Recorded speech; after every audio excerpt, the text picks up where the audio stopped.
अरे प्रेमलता, मेरा रुमाल कहाँ है? अरे सुनो ना। अरे क्या है यार, मैं अपनी बहन से बात कर रही हूँ, बात तो करने दो जरा। अपनी बहन से चैटिंग बाद में करना, मेरे को लेट हो रहा है, पहले रुमाल दो। अगर इतना ही लेट हो रहा है तो खुद से ले लो ना, ड्रॉर में पड़ा हुआ है। तुम्हें तो कुछ कहना ही बेकार है, बस घुमा लो फिरा लो और काम के टाइम बहनें याद आ जाती है। तो क्या अपनी बहनों से चेट भी ना करूँ? सारा दिन काम ही करती रहूं? अगर काम करने वाली चाहिए थी, नौकरानी लानी थी, मुझे क्यों लेकर आए? अब घर का काम करने से कोई नौकर नहीं बन जाता, और काम तुम्हारे हिस्से आता ही कितना है। झाड़ू वाली आती है, बर्तन वाली आती है, केवल एक खाना ही तो बनाना है तुम्हें। तो आपका कहने का मतलब क्या है? मैं घर का काम नहीं करती। अरे बाबा, मेरे कहने का ये मतलब नहीं है, तुम बात को समझो। आज हमें शादी के बाद से 1 महीना हो गया घूमते हुए, और परसों वापस आए। मम्मी की तबीयत खराब रहती है, तुम अगर थोड़ा हाथ बटा दोगी तो उन्हें अच्छा भी लगेगा और रेस्ट भी मिल जाएगा। अरे मेरे पतिदेव, ठीक है, खाना तो मैं बना लूंगी, पर वादा करो कि शाम को हम लोग पिक्चर देखने चलेंगे। पक्का लेके चलूंगा, बस तुम खाना मम्मी से मत बनवाना, खाना तुम बना लेना, मम्मी को रेस्ट करने दे। फटाफट इडली सांभर बना देती हूँ, फिर अभी फैक्ट्री जाएगा तो नाश्ता करके चला जाएगा। मम्मी, ओ मम्मी, क्या सारे दिन आप काम करती रहती हो? आप जाके रेस्ट करो, खाना बनाने के लिए प्रेमलता को बुला लेना, और मैं चला फैक्ट्री, ठीक है? अरे बेटा, नाश्ता तो करता जा। नाश्ता मैं फैक्ट्री में कर नहीं, लूंगा। बन गया है, करके अरे जा। मैं फैक्ट्री में कर लूंगा, आप उसको बुला लेना। हाँ पापा, पहुंच गया मैं। हाँ पहुंच गया। हाँ, थोड़ी देर में आ रहा हूँ मैं, थोड़ी देर में। अरे यार, कितना काम रहता है फैक्ट्री में। प्रेमलता, खाना पुरसो। अरे तुम तो यार एकदम मम्मी के जैसे थाली को सजा के लेके आई हो यार, एकदम खाना भी दिख भी वैसा ही रहा है। अरे एक तो बिल्कुल मम्मी के जैसी बनाई है तुमने। मम्मी के जैसा नहीं, मम्मी ने ही बनाया है। प्रेमलता कहाँ गई? उसकी बेटा तबीयत खराब है, वो सुबह से रेस्ट कर रही है।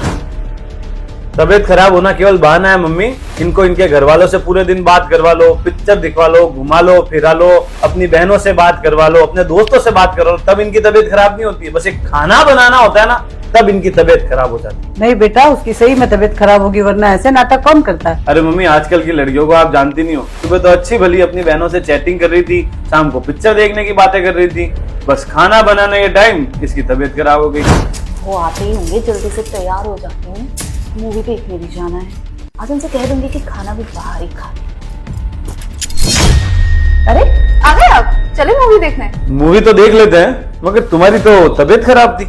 हाँ, वो क्या है ना कि दिन में थोड़ी तबीयत खराब थी, बट अब ठीक हूँ मैं। तुम्हारी तबीयत भी एकदम अजीब है, जब काम करना होता है तो खराब हो जाती है, और जब मजे मस्ती करनी होती है तो एकदम ठीक हो जाती है। पूरे दिन बहनों से बात करके यही सब सीख रही हो तुम।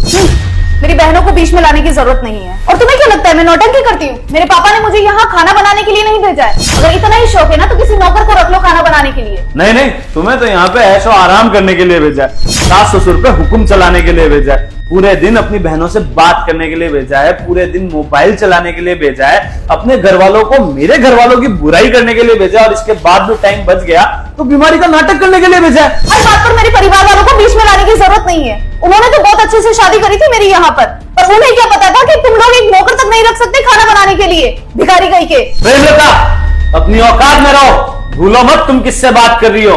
दिख रहे हैं तुम्हारे घर वालों के संस्कार। हाँ हाँ, मारो मुझे, यही तो बाकी रह गया है। एक टाइम का खाना क्या बनवा दिया तुम्हारी माँ से, इतना बड़ा बवाल कर दिया। सब समझ आ रहा है मुझे, ये सब क्यों कर रहे हो तुम? मतलब क्या समझ आ रहा है तुम्हें?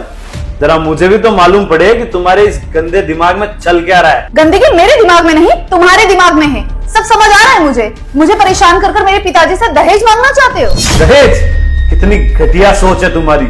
हमारे घर में कमी किस चीज की है जो तुम्हारे पिताजी से दहेज मांगेंगे? वो सब मुझे नहीं पता। एक पल भी इस घर में नहीं रुकूंगी जहाँ दहेज मांगने वाले दरिंदे रहते हैं। जा रही हूँ अपने मायके और मिलते हैं अब कोर्ट में। ये वीडियो पूर्णतः सत्य घटनाओं पर आधारित है, और ये कहानी सिर्फ इस घर की नहीं, आजकल 90% घरों की यही कहानी है। क्योंकि आजकल लड़कियों के माँ बाप लड़कियों को सही संस्कार नहीं, गलत छाया देते जा रहे हैं।